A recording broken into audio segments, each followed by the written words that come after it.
Les midis de culture. Marie Laborie.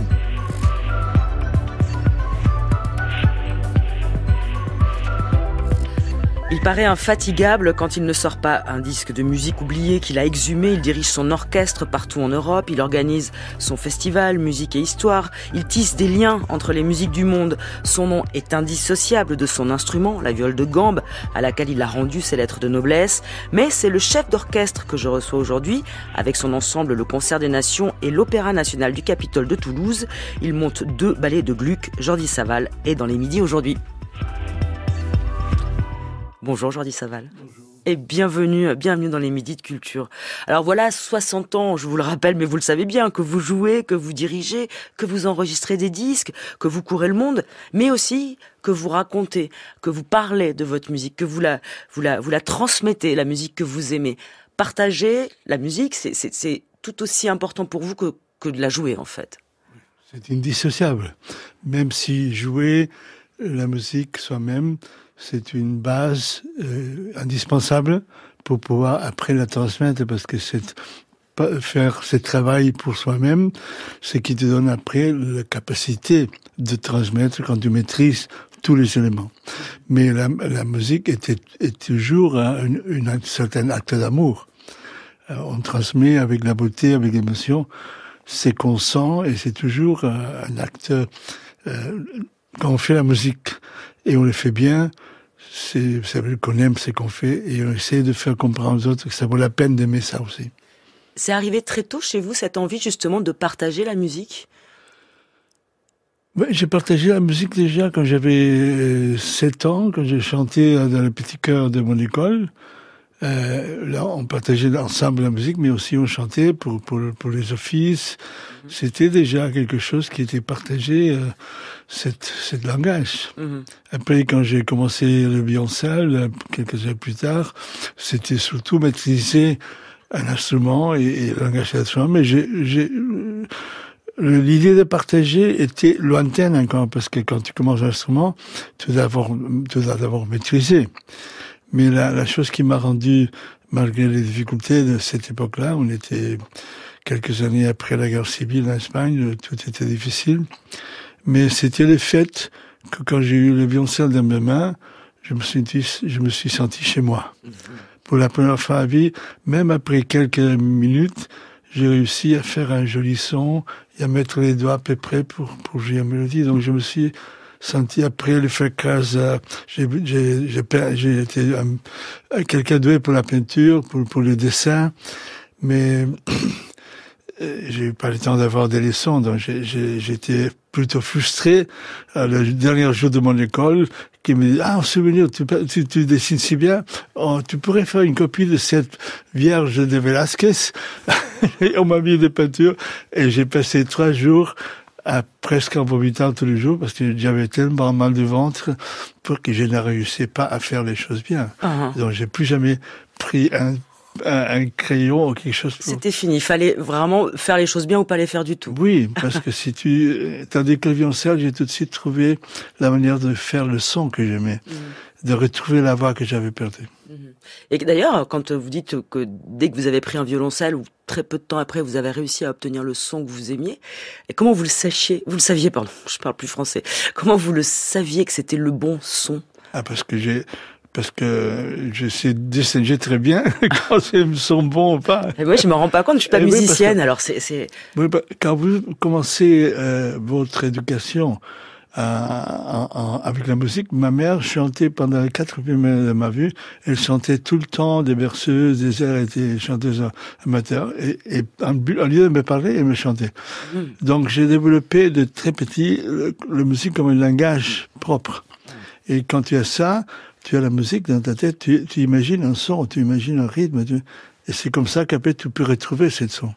On peut pratiquer l'instrument, mais si tu n'as pas dans ta tête quel son tu veux, tu ne feras pas de progrès. C'est-à-dire que vous, le son, vous l'entendez ? J'entends le son que je voudrais. Ouais. Donc quand je travaille à l'orchestre, c'est comme ça que je perfectionne le son, parce que c'est exactement le son comme je le veux. Et le rythme. Alors, Vous dirigez justement l'orchestre, votre orchestre, jusqu'au 28 mai dans un spectacle composé de 2 ballets de Gluck, Sémiramis et Don Juan, avec donc le Concert des Nations et le ballet de l'Opéra National du Capitole de Toulouse, sur des chorégraphies qui sont signées Angel Rodriguez et Edward Klug. On va parler de l'association musique et danse dans un instant, mais d'abord, pourquoi ce choix de compositeur ? Bon, d'abord, Gluck, c'est un compositeur un peu abandonné dans l'histoire de la récupération de la musique. Il est charnière entre les grands compositeurs de baroque, Rameau, Telemann, etc., Bach, et les classiques, Haydn. Donc, c'est cette époque charnière, un peu qu'on appelle aussi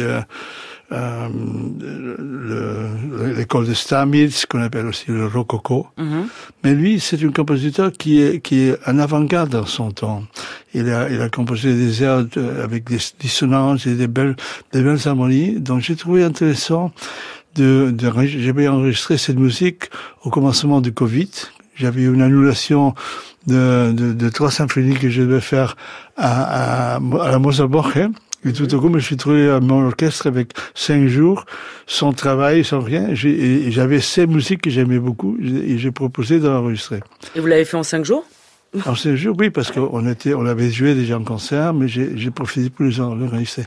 Et c'est grâce à que cet enregistrement existait que le Capitole de Toulouse s'est intéressé à commander un ballet sur ces 2 pièces qui ont été à l'époque une révolution, parce que à Vienne on faisait pas de ballet, très peu au ballet classique, mais ça c'était des ballets pantomimes qui racontaient une histoire. Et les 2 histoires sont très contrastées. Sémiramis, c'est un vrai drame à la grecque. La mère qui tue son mari et après qui cherche un jeune mari, et à la fin il trouve que c'est le jeune mari qu'il a choisi, c'est son fils. Donc voilà, c'est une histoire quand même un peu dramatique. Et tandis que Don Juan, c'est l'histoire des plus grands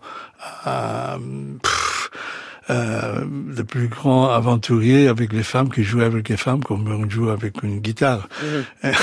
Et donc c'est aussi un drame, parce que finalement donc il n'accepte pas de se demander des excuses, et le commandateur l'envoie à l'enfer. Donc c'est aussi une drame pour toutes les femmes qu'il a fait souffrir. Et c'est très beau, parce que toute l'histoire de Don Juan, c'est aussi la vie de tous les jours. Il y a les balles qu'on fait pendant qu'on mange, il y a un moment qu'elle appelle, c'est écrit chaconne espagnol. Mais je sais que cette chaconne espagnole, c'est une danse qu'on appelle en Espagne fandango. Ah, le fandango. Le fandango. Casanova, qui était un grand de ces personnages qui idolâtrait les femmes et qui était aussi un grand disoluto, comme on disait en italien. Il a décrit la danse de fandango, disant, c'est une danse si pleine de gestes, de symboles, d'une lascivité si forte, d'une sensualité, que quand les 2 personnes qui dansent vivent toutes les expériences sensuelles qu'on peut avoir les plus fortes, à tel point qu'il dit, à la fin de ces danses, aucune femme peut résister aux propositions de l'homme qui est dansé avec elle.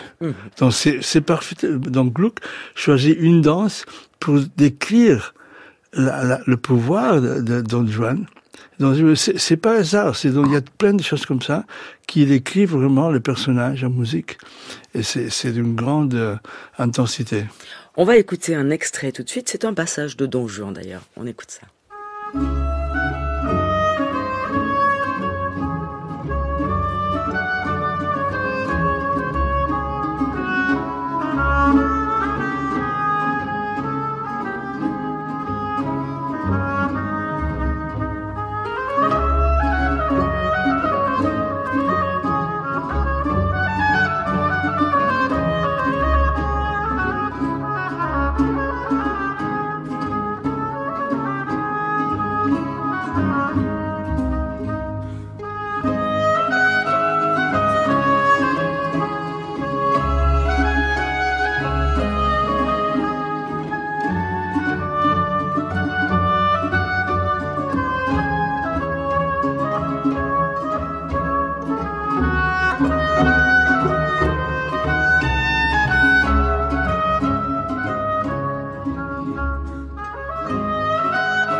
Un extrait court de Don Juan avec le Concert des Nations, Jordi Savall. C'est une musique très expressive. Toutes les images arrivent là. Oui, là c'est vraiment ce qu'il fait, c'est qu'il fait jouer l'orchestre à pizzicato pour imiter la guitare. Donc il y a un instrument, c'est le voix ici, qui chante, qui joue, pendant qu'il y a un guitariste qui l'accompagne. Donc c'est une scène dans laquelle Don Juan essaye de convaincre la dame qui l'écoute au balcon qu'on puisse se retrouver quelque part après. Donc la ligne de musique qu'on entend, c'est vraiment comme si on entendait comme une Don chanson, Juan, comme voilà. une chanson. Une sérénade.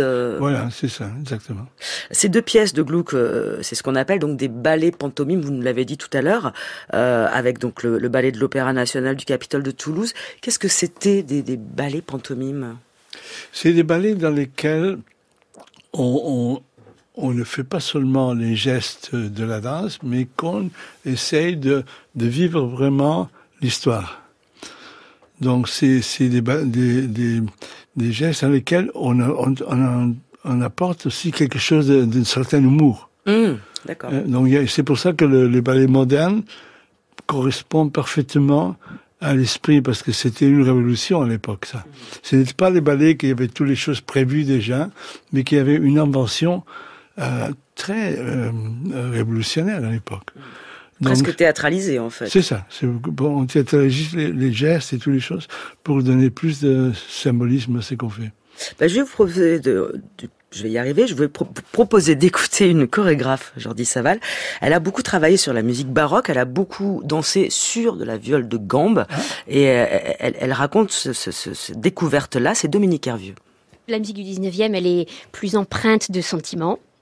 Et que là, il y a une espèce d'abstraction, je pourrais dire, purement musicale, qui convient mieux d'abord à la danse que j'ai pratiquée moi-même comme interprète, et puis à la recherche aussi, où on n'est pas dans un climat qui est tellement, qui demande tellement de ressources et d'adéquation sensible, alors que là, par exemple, par rapport à Marin Marais, tout ce travail, je l'ai fait personnellement, comme danseuse, seule, dans les studios, où j'avais une espèce d'approche extrêmement d'adéquation avec la viole de gambe. Et l'idée, c'était chaque note doit se voir sur mon corps. Voilà, et j'ai fait ça, j'avais 20 ans, 25 ans. Et c'était une espèce de recherche personnelle, comme ça. Et ça m'a beaucoup aidé après à développer tout le travail que j'ai pu faire, d'ailleurs, avec les chefs d'orchestre, où cet amour vraiment de rapport à l'adéquation, à la porosité, il y a une façon de révéler par le corps, par une dissociation d'un mouvement, par une impulsion, par une attaque de mouvement, par un contraste rythmique, à travers le corps, de pouvoir révéler une autre facette finalement de la musique. C'est de la musique visuelle. Dominique Hervieux, elle a été interrogée sur France Musique, c'était en 2008. Elle dit donc que la danse, quelque part, c'est de la musique visuelle. Jordi Savall. C'est vrai, mais c'est vrai que la danse, si elle est bien faite, elle nous exprime toutes les émotions et toute la beauté à travers le mouvement du corps. Mais quand on joue un instrument comme la viole de gambe, tout est associé aussi. Tu peux pas bien jouer s'il n'y a pas une harmonie entre les gestes de l'archer, la main, et tout est, et aussi, c'est un instrument qui est joué d'une certaine manière qu'il peut utiliser des centaines de nuances différentes.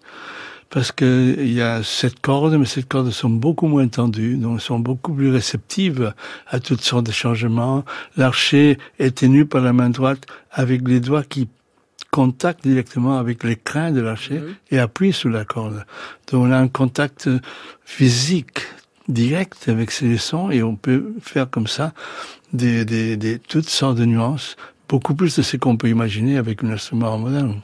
Comment on explique alors qu'elle a été délaissée comme ça, la viole de gambe? Elle a toutes ses qualités. Bon, elle a été délaissée parce que c'est un instrument qui n'a pas la puissance d'un instrument à 4 cordes avec beaucoup plus de tension. Pensez que par rapport à un violoncelle, la corde de la de violoncelle qui est la prime qui est jouée donc comme là pour la viole de gambe, et on joue à un quart plus bas. Parce que si on n'a rien les mêmes tensions que le violoncelle avec 7 cordes, l'instrument s'écraserait. Ah oui. Donc, la viole de gambe, c'est un instrument beaucoup plus de chambres et de petits endroits. Et c'est justement, on disait à l'époque, que le violon a profité que les salles étaient plus grandes pour prendre la relève de la viole de gambe. Mais elle existait encore à l'époque de Beethoven. Et j'ai joué des concerts de violoncelle de l'époque de Beethoven, quand j'étais étudiant, où il y avait indiqué à la gamba. Ah, oui. Donc, à l'époque, on jouait encore la viole de gambe et on savait qu'est-ce que c'était le son de viole de gambe. Et le son de viole de gambe, c'est un son très tendu et très brillant parce que, en fait, il y avait 7 cordes. Si tu joues sur une corde, quand tu en as 7, fort, tu écrases et tu joues 3 cordes facilement. Parce que la courbature n'est pas aussi grande. Donc, pour jouer sur une corde avec intensité, il fallait aller très proche du chevalet. Et ça donnait un son très intense que j'ai utilisé pour Beethoven. Pour certains passages où il y a beaucoup de notes et l'archet doit être très longue en jouant des notes. Et ça crée une tension incroyable. C'est donc, il y a toute une tradition chez les instruments qui avait travaillé beaucoup sur l'intime. Et quand les choses se transportent à des salles plus grandes, toute cette nuance se perd. Et c'est pour ça que la viole de gambe est disparue. Dominique Hervieux disait qu'elle avait un rapport d'adéquation avec la viole de gambe, quelque chose de très intime, quoi. Il se passe quelque chose avec cet instrument. Oui, c'est un instrument. La majorité des plus belles pièces sont des pièces qui nous parlent des choses, les voix humaines, qui nous parlent de la rêveuse, qui nous parlent de. C'est un instrument qui exprime les émotions de l'âme, et c'est toujours un instrument qui permet dans la douceur, d'exprimer toutes les émotions essentielles. Vous parlez beaucoup d'émotions dans toutes vos interviews. La musique, pour vous, c'est de l'émotion, bien sûr. Une musique qui n'a pas d'émotion, c'est une musique stérile. Mais alors, c'est quelle émotion, Jordi Savall? Est-ce que vous arrivez à l'identifier? Je sais pas, c'est de la joie, de quoi elle est faite, cette émotion-là? L'émotion est faite de la liaison entre la mélodie, ce que vous faites, et les sentiments que vous sentez en mettant cette musique en valeur. C'est quelque chose de miraculeux, de fait. Hein? Et c'est pas quelque chose qu'on peut prévoir d'avance, mais c'est qu'il faut avoir une maîtrise totale de la voix ou de l'instrument. Et quand ces maîtrises arrive et tout le monde est bien concentré, il se passe ces miracles. Alors justement, vous parlez d'avoir la maîtrise de l'instrument pour ensuite accéder à cette transmission ou à cette émotion. On va écouter quelqu'un que vous connaissez, c'est un autre Catalan. Il a écrit un magnifique roman où il est beaucoup question d'histoire, de musique et notamment d'un violon, c'est Confiteor, et c'est Jaume Cabré. On écoute. Le joueur de violon, ou de n'importe quel instrument, peut être très doué et peut être capable de virtuosité. Mais la maturité musicienne lui vient pour la capacité de faire de la musique, de faire de l'art. Pas de dire toutes les notes sans aucune erreur, mais le dire de telle façon que blesse tout ce qu'il écoute et blesse lui-même aussi. C'est la différence entre jouer la vérité ou jouer la perfection. Et Adrien pense qu'il est incapable de chercher la perfection, toujours. Et alors il laisse le violon. Et il exige à son ami, mais tu dois être vrai. Il doit y avoir passion dans ce que tu dis parfaitement. Et vous, à 66 ans, oui. Vous avez l'impression que vous vous êtes enfin dépouillé de la virtuosité pour approcher de la vérité, aussi blessante soit-elle? Je voudrais. Je ne sais pas si je le fais. Je ne sais pas. La virtuosité est nécessaire. C'est un véhicule pour arriver à la vérité. Jaume Cabré, c'était sur France Culture en 2013, à propos de son livre Fleuve, Confiteor, qui est magnifique. Oui. Alors pour lui, voilà, un musicien doit jouer la vérité, même si la vérité est blessante. Vous comprenez ce qu'il veut dire par là? Oui. Oui, et ça correspond exactement à ma philosophie de travail. J'ai souvent enregistré dans des églises, et notamment toute ma première dizaine d'années, j'ai enregistré les premiers livres de ma grand-mère dans l'église de Saint-Lambert-du-Bois, près de Orly. Et à côté de cette église, il y avait un aéroport. Donc, jusqu'à 8 heures du soir, on pourrait rien faire parce qu'il y avait toujours des avions. Donc, on commençait à enregistrer à 9 heures du soir et on finissait à 7 heures, 8 du matin. Et j'ai constaté très vite que à 4 heures, j'étais capable de jouer une musique d'une manière différente. J'étais fatigué, exhausté déjà.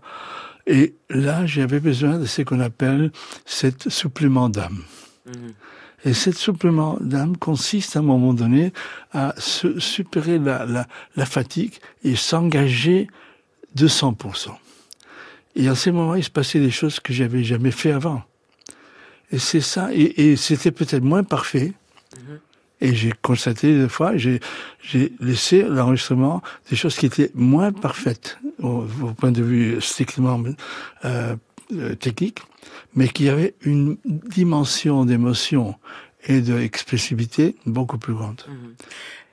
Est-ce que quand on est musicien, ce qui n'est pas mon cas encore une fois, est-ce qu'on a à sa disposition, parce qu'on est musicien, une panoplie d'émotions supplémentaires? Est-ce que on touche à des choses que le commun des mortels ne connaît pas?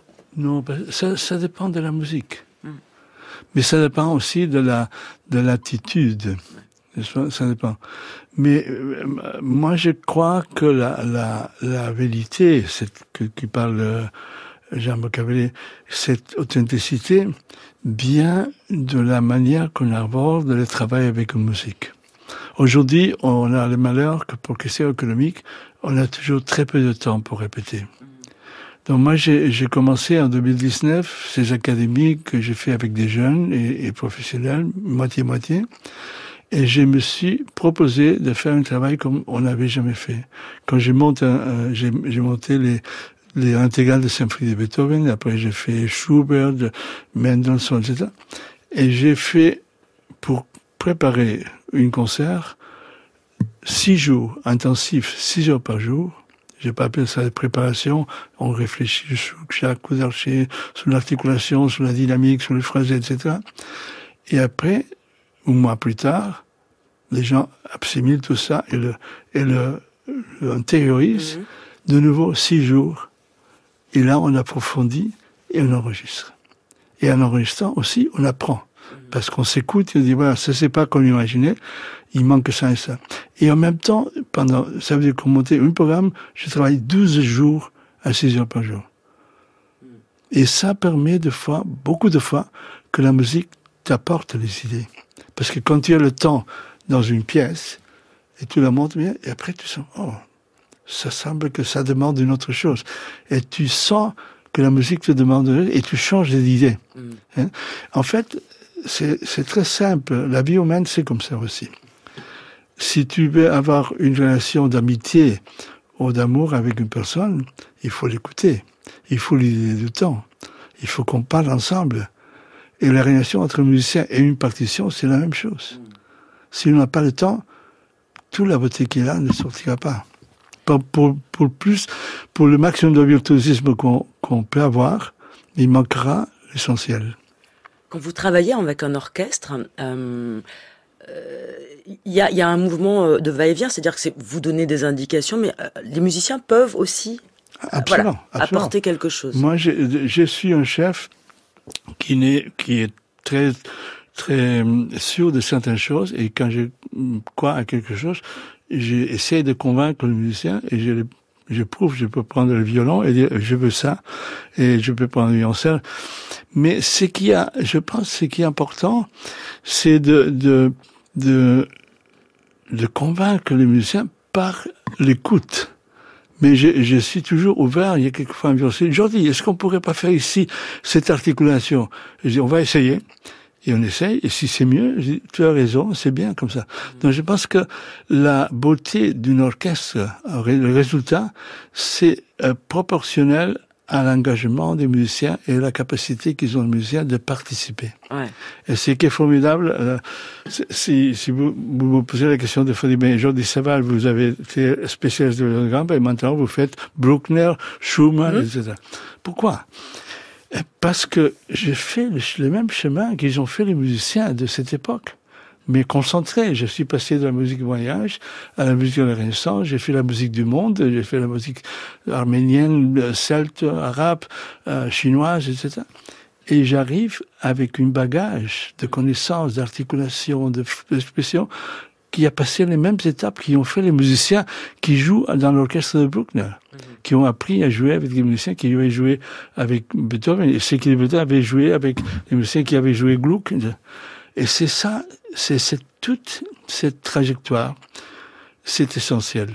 Parce que quand tu arrives à Bruckner, pour disons comme ça, tu portes tout ce bagage qui avait aussi les musiciens. Donc tu as pas seulement les connaissances techniques, mais toute les styles, la manière de faire. Quand tu viens de la modernité, il y a des instruments qui sont beaucoup plus parfaits. Les cordes de boyau ne s'utilisent plus. Il y a le métal qui sont beaucoup plus accordés, mais qui sont froides. Il y a les instruments avant qui sont tous en métal. Les sons, c'est plus parfait, mais il n'y a pas cette magie. Il n'y a pas cette couleur. Il n'y a pas ces différences, ces nuances. L'expressivité vient d'une certaine imperfection. Ce qui est parfait, 100% parfait, est inexpressif. La beauté, c'est ce qu'il disait La Fontaine. La grâce plus belle que la beauté. Parce que la beauté nous surprend. Mais la grâce nous touche l'âme. Et voilà, ça c'est l'essentiel. Merci beaucoup Jordi Saval. Merci pour ce moment passé avec vous. Sémiramis et Don Juan, c'est jusqu'au 28 mai à l'Opéra Comique à Paris. Mais il y a également le disque de ce programme qui est disponible chez Aliavox, votre maison et maison, dans laquelle a paru également votre disque Schumann, Bruckner, Symphonie oubliée. Et puis en juillet, il y aura le Festival Musique et Histoire pour un dialogue interculturel qui se tient à l'abbaye de Fontfroide. Merci beaucoup. On écoute un dernier extrait de Sémiramis de Gluck, Adagio più Adagio.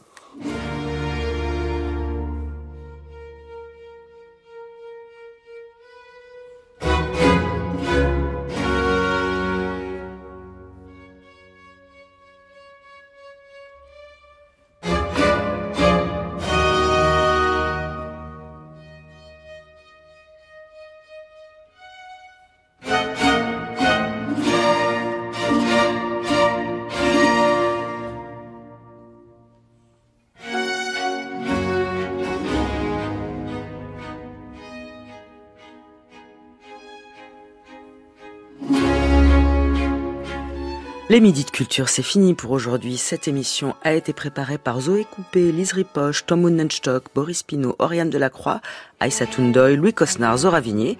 Elle est réalisée par Camille Maty avec Alex Dang à la technique.